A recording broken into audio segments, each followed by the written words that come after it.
Rihanna, she can take 6 months off and then go into a studio, and there's already producers, writers, record label have decided what her album's going to be. She just has to sing it. She's the face of that product. Yeah. And then they will put it out there, and she goes on tour for, another 6 months. And then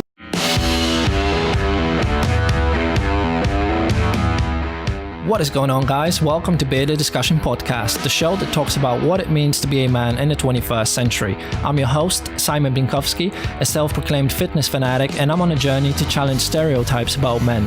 Every week, me and my guests will bring you amazing conversations about masculinity, relationships, fitness, sex, and many more. Now, let's jump into the show.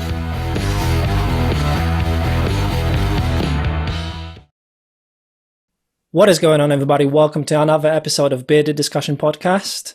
This is the first video, or the first episode with a video. So if you're listening to this, make sure you check it out on YouTube as well. Today, I also have a different guest. My guest today is an independent rapper, a veteran.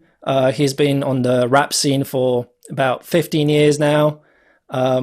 His name is Half Decent. How you doing, man? Welcome to the show. How's it going? Welcome to the show. How you doing, man? Glad to be here. I'm really good, thank you. Really good. Yeah. That's good. I'm so glad you're here because what I wanted to talk about today is sort of your journey as an independent artist, because you artistry wise or creative wise, you've been through quite a journey so far, and I find it fascinating, and I'm sure the listeners will find it fascinating as well. And I'm also just interested in a journey of an independent artist with everything sort of that's going on online and things that people can sort of do themselves. And traditionally you had one way of achieving your goals as an artist or as a musician, and it was being part of a big label. So sort of my first question from your experience, what I wanted to know is, in your opinion, what is the difference between going independent as an artist and signing to a big label? Yeah, so I've always been independent as an artist, so I've never actually signed with a big label or anything like that. I've seen a few record label contracts that have been offered to me. None of them massive as things like Sony or Atlantic or Universal. So I can only really speak from the independent perspective, but I do know a few people that have had record labels and where that journey's taken them. So I can touch a little bit on that, but I think generally the biggest difference with being independent and being signed to a label that I see is very much like with anything. If you're doing it independently, is you kind of have to do everything yourself, or it's all on you. And that's exactly the same as someone who's, if you work in a chain restaurant, like a TGI Fridays, if you're the manager of a TGI Fridays, you have a lot less to worry about than the manager of their own restaurant or someone who's just started their own independent business. Yeah. And I think that's what I always liken it to. And I guess a lot of record labels are looking at it like that. They are a business and they are in the music industry. They're in the music business. So every decision they make, it has to be a good one. Like every time they put an album out or they put a single out or they back an artist, they're spending millions on marketing. They're spending thousands on music videos and recording, and they take all that money back. So the artist doesn't gain as much. But as an independent artist, you are essentially doing everything yourself. And it's easy to kind of, it's easier to do it these days. Like music has changed a lot in the last 20 years and technology has helped us move on. But the record labels usually help artists with that. You can get a singer, and someone like Rihanna, she can take 6 months off and then go into a studio and there's already producers, writers, record label have decided what her album's going to be. She just has to sing it. She's the face of that product. Yeah. And then they will put it out there, and she goes on tour for, you know, another 6 months. And then she can have another 6 months off while someone else works on the background stuff and does all the writing and producing and stuff like that. So I think they're just different kind of beasts. Do you want to own all your own music? Do you want to be responsible for your own success? Then maybe an independent route is for you. If you just want to create, then you can do that and not be independent and not be signed to a major label anyway. Yeah. If you want to be famous, then, you know, you can get that however you want these days. But in music in particular, if you want that kind of a lifestyle where you can kind of be the face and have other people write for you or anything like that, then you know, independent is going to be a tough route. You're just not going to be able to do it all by yourself. So sort of based on that, what you said, is it in your opinion, is it that when you sign to a big label, it's almost like you don't look at the artistry or the creative side of being a musician making music, and you become a thing, you become a product, and it's less about what you can do creatively, and it's more about how you're packaged. Because you can, from what you said, my thinking is that you don't necessarily have to even be able to sing, as long as you're able to be marketed or packaged in a specific way that the people as a whole, consumers will be able to digest, essentially. Whereas when you're independent, it's more about, you know, you have to think about your skill. I definitely think that like I guess the term creative will fall under talent. I mean, talent aside, talented people, like being talented doesn't guarantee you anything. Being great at what you do doesn't guarantee you anything. Victoria Beckham is very open in saying that her microphone was off for most of the Spice Girls shows that they used to do, which shows that in that one example, she was fitting the brand, because a lot of girls looked and said, you know, I want to be Sporty Spice, or I'm Posh Spice, and did she have a can of Pepsi during this recording? Most likely, probably. But it's that sort of thing of like, I don't actually think talent comes into it. We can assume that anybody doing what they do is either talented or should have the confidence to have faith in their own talent. Whether you're good or not, nobody will care about your music more than you, if that's what you're making. And that's how I always approach it. I don't expect anybody to back my music and say, like, I will put you in 1,000 stores when record stores existed, or say I will put you on a headlining tour so that you can play every O2 in the country. I don't expect that to happen, but I want it to happen for me, and I should have that faith and that belief in myself. So the creative side of it is the people that work at the labels, the producers that work at the label, have a job being creative. They can sit around and make songs all day. They can produce, they can work with a writer. And that can then combine with an artist, and they can gel, and it works very well. There's actually a really interesting thing that Red Bull did a couple of years ago, where they got 3 different producers who had never met, and they got 3 different songwriters, and they put them all in the room for a weekend, and they brought Twista in to work with them. And the job was for those 6 people to create Twista's next EP. Okay. And they came up with ideas for songs. They came up with beats. They came up with hooks.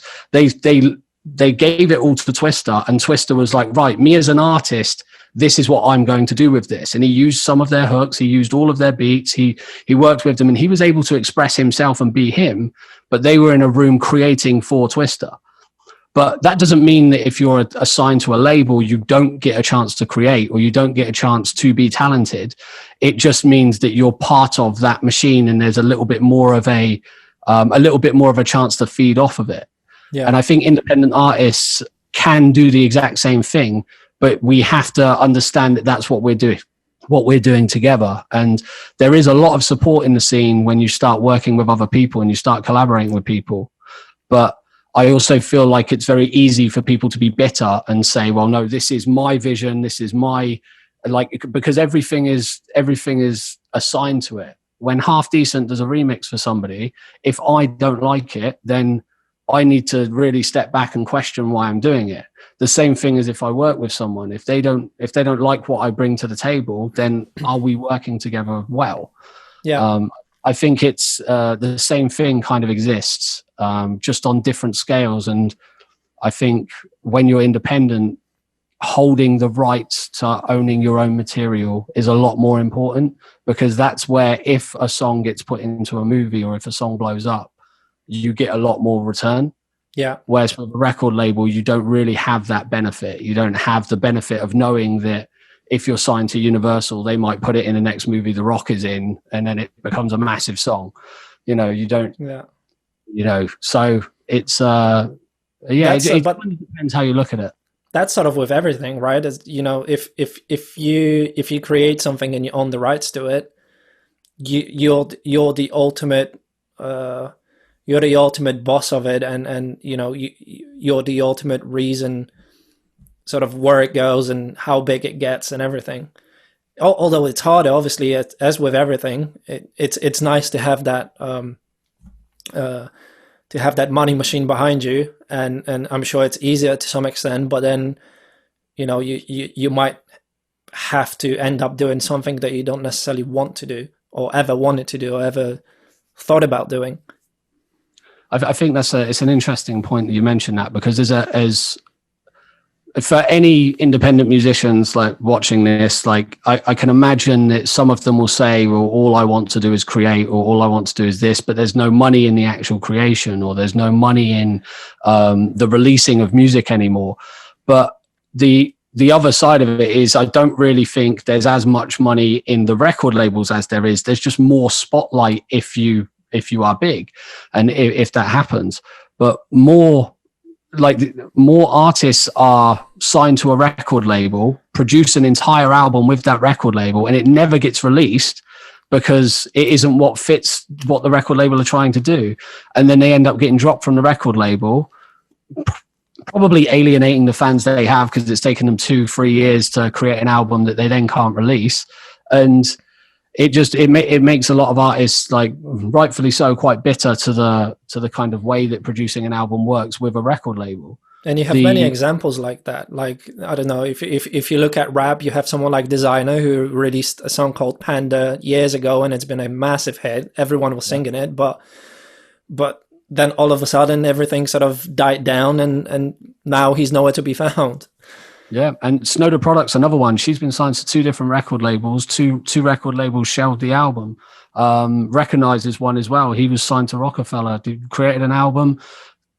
They shelved the album. It's things like that happen all the time in the music industry. It's just we never actually hear about it because the album never gets released. The artists still kind of have to go and kind of be independent and decide what they want to do. And I think that when anyone ever says to me like what would your advice be for independent artists or for anyone just doing music, I always just go back to figure out why you want to do it and realize that is all on you. Like, that's something you want. Yeah. It's not something you will be given because of talent. And there's always going to be someone out there more talented than us. And I know that in rap, that's quite cliche. You should say, like, I'm the best of all time. I'm the, you know, but like growing up on people like kind of Tupac and Biggie and Eminem and 50 Cent even Puff Daddy, you've got like Bad Boy Records. And it's like you can, I just never had that mentality, and that's why I picked a name like Half Decent. But the reality of it is I know that if I do a show, that's almost like I'm inviting someone to my party, and that party is only good if it has guests. So if I can do music all day in my bedroom and be happy. I can make music every single day and create, and I'd be fine. It is that connection that you kind of long for when you see people react to what you've created, whether it be good or bad. And I imagine it's similar to doing a podcast. It's similar to doing stand-up comedy. It's similar to, like I said earlier, owning a restaurant. Someone comes in and eats the food that you've cooked and they like it and they tell their friends, amazing. That's exactly what you're in it for. You're not in it to cook food for yourself. And I think a lot of artists forget that. So I want to do stuff for myself that people can relate to and react to, and whether that be good or bad, I always accept that.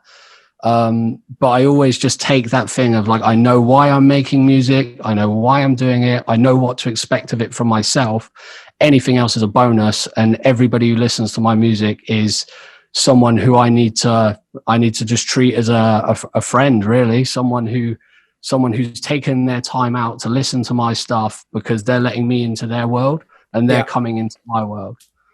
That makes sense. The difference with a record label with that is sometimes they're plastered everywhere. If you look at someone like Justin Bieber, Britney Spears, like my mention of the Spice Girls earlier, I know they're all pop examples, but even if we go back to somebody like 50 Cent, like 50 Cent was always going to be signed to a label. He had a label drop with an album drop with Atlantic as well. Yeah. The Power of the Dollar. Yeah. Okay. Yeah, and that never came out. So that never came out unless it was a bootleg. So 50 Cent was signed before he met Dre and Eminem anyway. So he was always going to get a record deal. But it was as soon as that combination came together and it was like, there's this new guy out, there's this new guy out, there's this new guy out. And in music, if you get signed to a record label, you can be a 15-year overnight success. Yeah. But you still had that grind. You've still done that stuff before. And it's sort of interesting what the example that like you mentioned 50 Cent and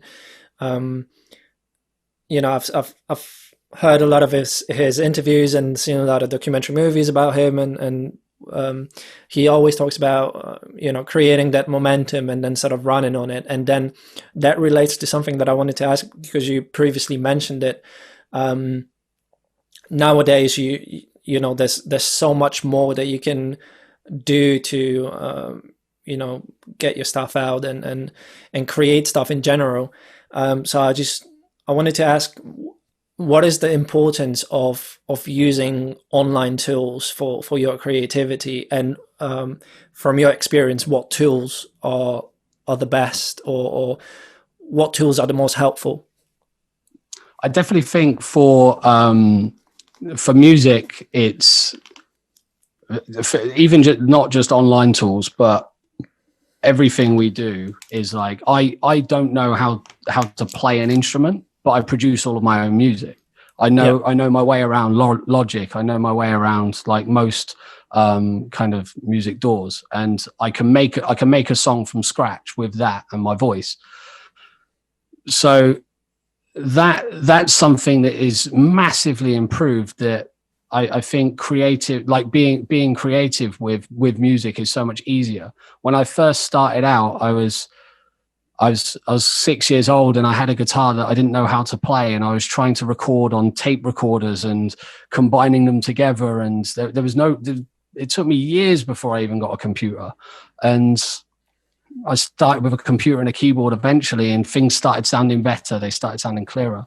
And I think it's so easy as an independent artist who has successfully made money on things like selling CDs. It's so easy to just go, you know, streaming is terrible for the industry. When really, I don't look at it as a replacement to CDs. I look at it as an addition to having a fan base. The people that would have bought CDs, the majority of them would have been your fans, and they would have been people that know your music or have heard your music already. If not, then they're people that maybe judge an album by its cover and go in and look for good artwork. But even then, you would have had to pay someone to do the artwork the same way you do now. Or one way you could do it now. You pay someone to do your artwork, pay someone to do your mastering, pay someone to print up the CDs. You've got a massive cost before even releasing it and getting one sale. Right now, I can make a song tonight and upload it to Spotify, Apple Music. I could even put it on Bandcamp, all like for less than £5. I can put it out there. I could even put it for free on my own website. and I could charge whatever I want for it if it was my own website to my fans, and not even put it on Spotify, and make the same amount of money. And I think that that's something that we as independent artists sometimes forget, that it's the fan base is actually what matters.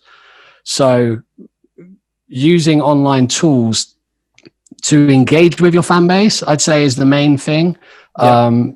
Obviously there's everything from Instagram, Facebook, like TikTok, whatever you use, whatever you're good at, whatever you feel natural with, do it. But don't forget that you're still inviting people to your party.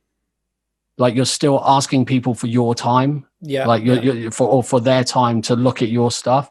And I think it's natural for everybody to just scroll through, and whatever they look at, an ad might pop up, whatever. But to say to someone, hi, by the way, I make music, would you listen to my stuff, is like, everybody's doing it online and everybody's doing it. So you need to use the tools that fit what you do.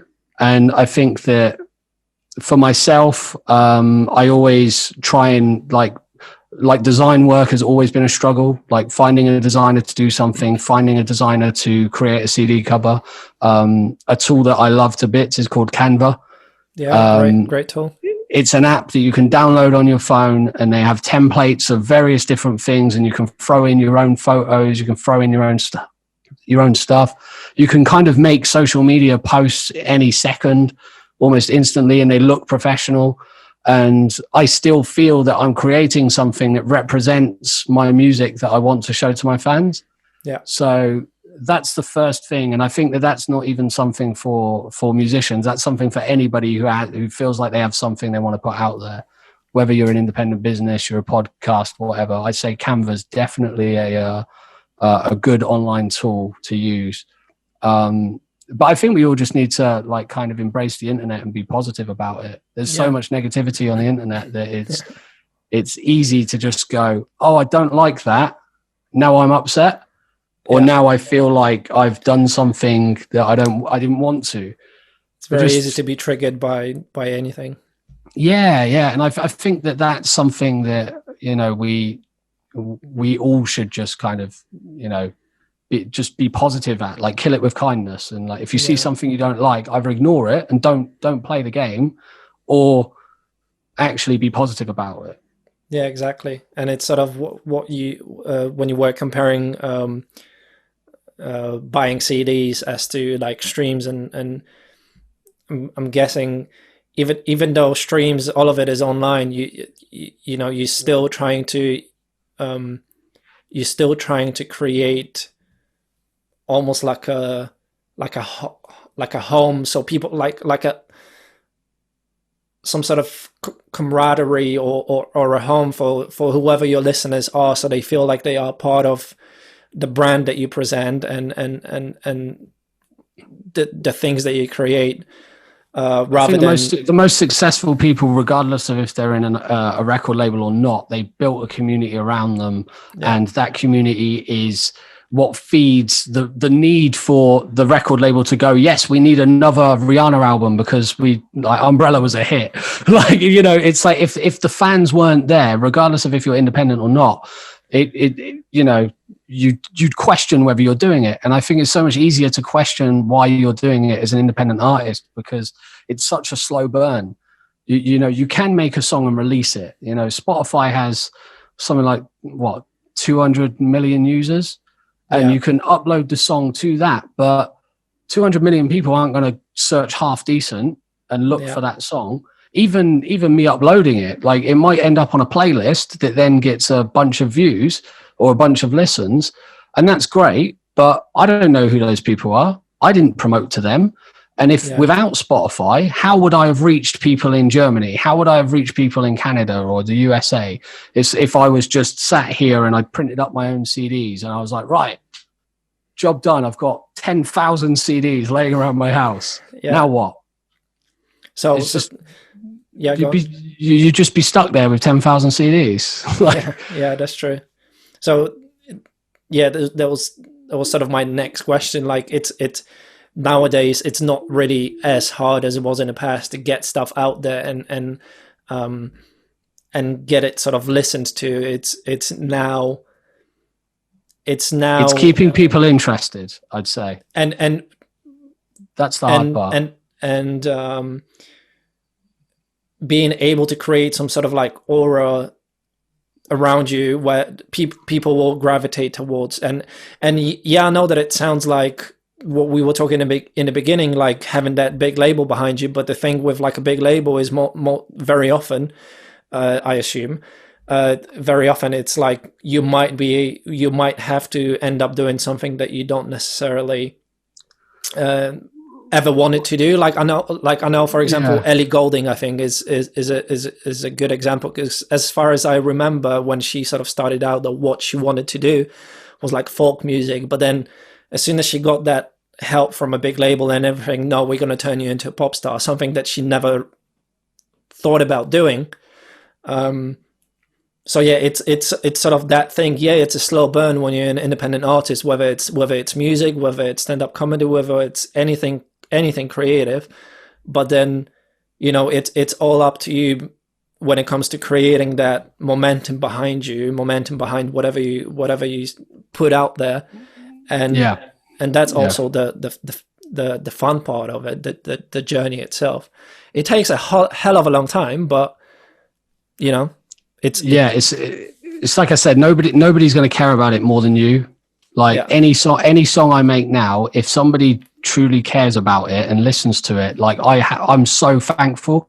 Like I'm just like, this is great. They heard my message, they understood it, they got it. They've had that same life experience, and that's that. And I think, like, looking at the example of building a fan base, like any artist or any successful. If we just go for anybody who's successful, no matter what they are, they have either done it on their own for a long, long grind. And we're talking about people like Steve Jobs, Bill Gates, anybody, you can list them all. Anybody who's done it by themselves, long, slow grind, and they would have always succeeded, no matter what. And there's that, or you have to find your fan base. You have to find your community. You have to find who cares about your product. Yeah. The difference between a record label is they will find that for you, and it will be whoever they want it to be or whoever they feel you fit to. Yeah. If I signed to a record label tomorrow and they said to me, oh, you know what, we only like the music you produce, so we want you to only make instrumental stuff moving forward, I would be like, well, I have something I want to say. I have something I want to create. And it would be up to me to still push that and what I want to do. But they could make me millions off of just my instrumentals, or just my, you know, people not hearing me talk or hearing me rap. Yeah. And that might be because I'm not very good, or because I'm half decent, but it might also just be because that's what fits them. Yeah. And, you know, they could put the business model. Exactly, yeah. So, you know, they'll put you into adverts, they'll put you into TV shows, and all of that stuff isn't just a revenue stream. It's a way to grab fans. Yeah. It's a way to cast the net out there and go, right, you make rap music and it sounds like 50 Cent. We're going to get you a placement on the next episode of Power or the next episode of Ballers. And then all of a sudden, people are watching Power and Ballers go, oh, wow, I like that song. Who's that? They Shazam it, they look it up. They find it on Spotify or Apple Music. All of a sudden, you've got someone else listening to your music. But you, as an independent artist, you have to do it from the opposite spectrum and go, right, I've got new music. Who wants to hear it? Yeah. And it's you still need to cast your own net. You still need to go, okay, Spotify, get it on this playlist. Well, maybe 10 people will start following me after that. Put it on Apple Music. These people might start following me after that. But if I don't have a central place where people come to hear my music, or I'm not doing live shows regularly, so people go, oh, I've been listening to this guy for the last year and he's playing around the corner, I'll go see his live show, then it would never succeed. Yeah. So you kind of have to go in it with, like, I'm going to do everything I possibly can to see what works and see what can help bring fans to cast that net. Yeah.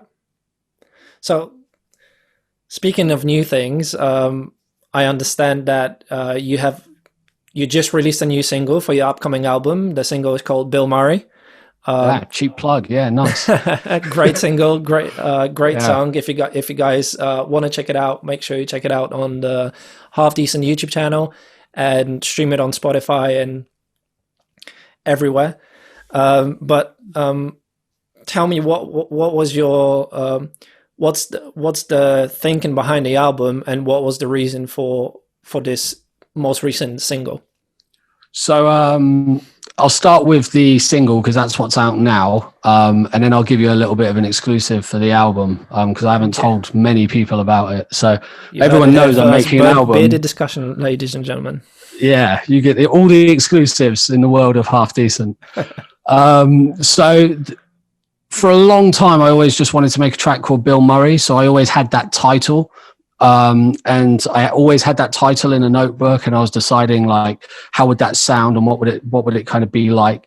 And there was a documentary that came out called Bill Murray, It Just Doesn't Matter. And it was all about the sightings that people would find where Bill Murray would just turn up to a college party and play drums or triangle, or it would be like Bill Murray helped someone out here and did this. And I found it a really interesting documentary, and it kind of made me realize that I didn't actually want to talk about Bill Murray, the actor. I wanted to, or even the man. I kind of wanted to think about that aura of what it represented.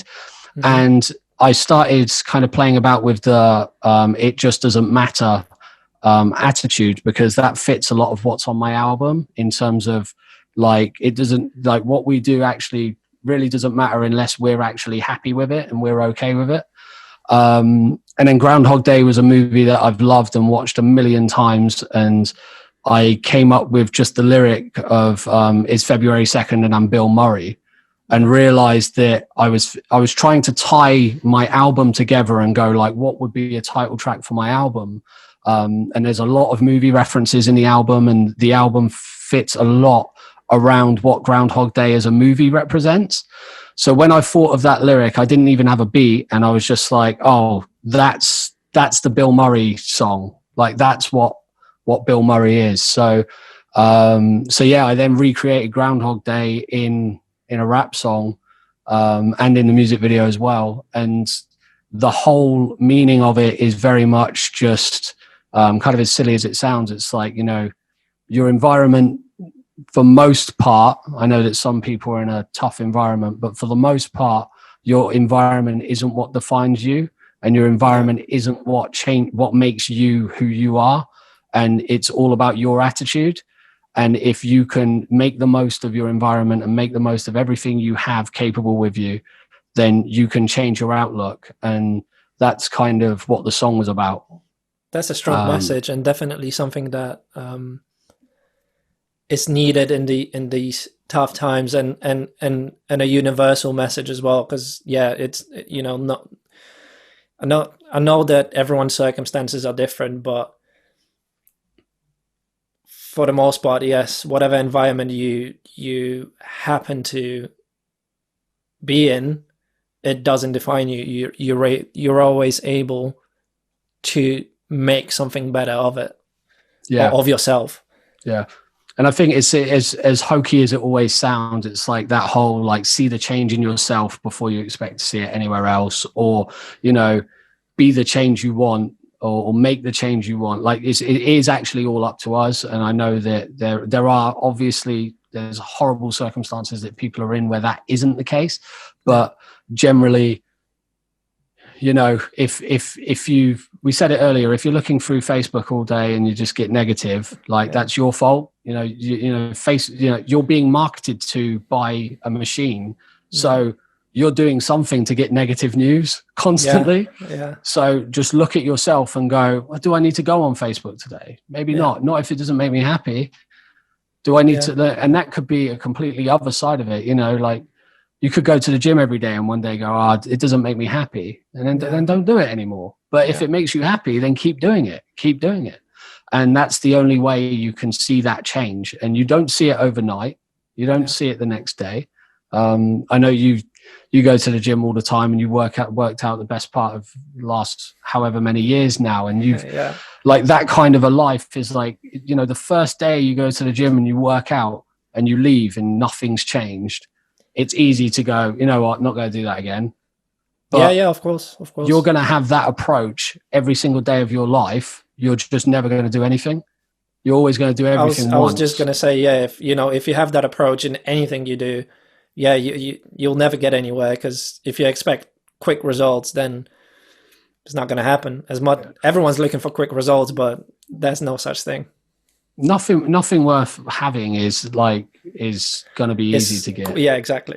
Nothing so like, true. and so you have to just go, I'm going to push it out there. I'm going to do what I can. And I think with Bill Murray, I made sure that third verse was the whole change was, it was just all the reflection of a standard person in a day-to-day life, worked every day of their life, like not scared of hard work, not worrying about hard work. They'll do the graft, but they're looking at it going, where's my results? Why am I not successful? Why are my relationships not the best? Why am I not happy with this, that, and the next thing?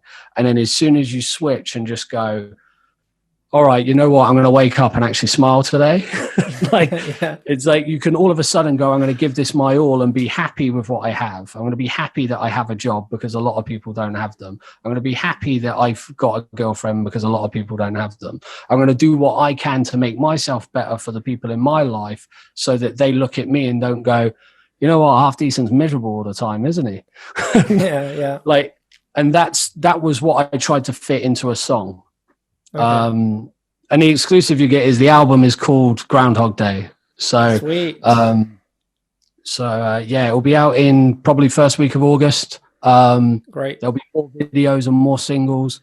It will feature it will have Bill Murray on it. That's kind of like the title track. But it's called Groundhog Day.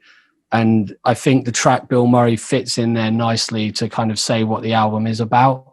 But it's about everyday life and trying to attack it at different angles and seeing what the results are, really. Great. You heard it here first, ladies and gentlemen. Groundhog Day coming out in August.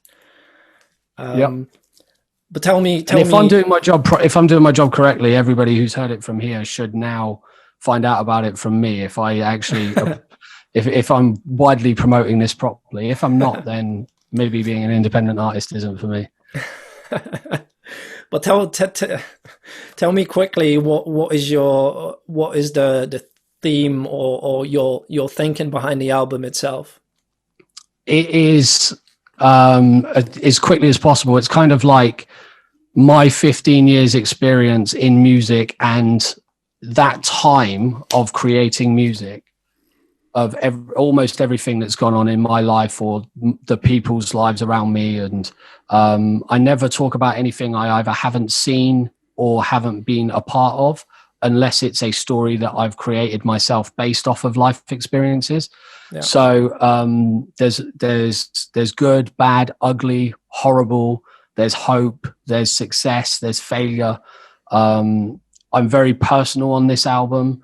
And I've released EPs and I've released mixtapes and full-length projects before, but this, in my eyes, is the first time that I'm creating an album that is a piece of work where I'd be happy if one day the entire world explodes. And it's kind of like, if you've ever seen the movie Hustle and Flow, this is kind of where I get that mentality from, is if the whole world crumbles and they start digging, and they start digging up Mount Rushmore, they start digging up the Colosseum, they start finding out about France, they start building different things. If anyone wants to know what my life was like for that 15 years, they just have to listen to this album. Great stuff. Let's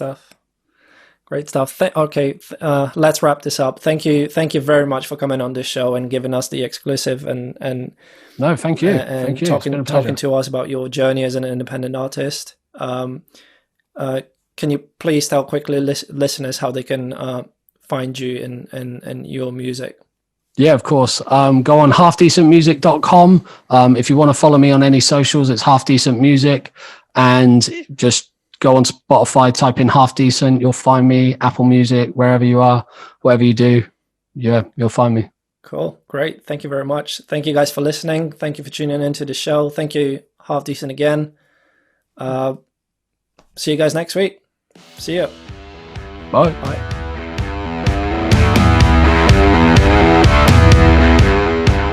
Thank you for listening to Bearded Discussion Podcast. If you like the show, subscribe and follow your host Simon Binkowski on YouTube and Instagram. Share it with your friends and tune in next week. See ya.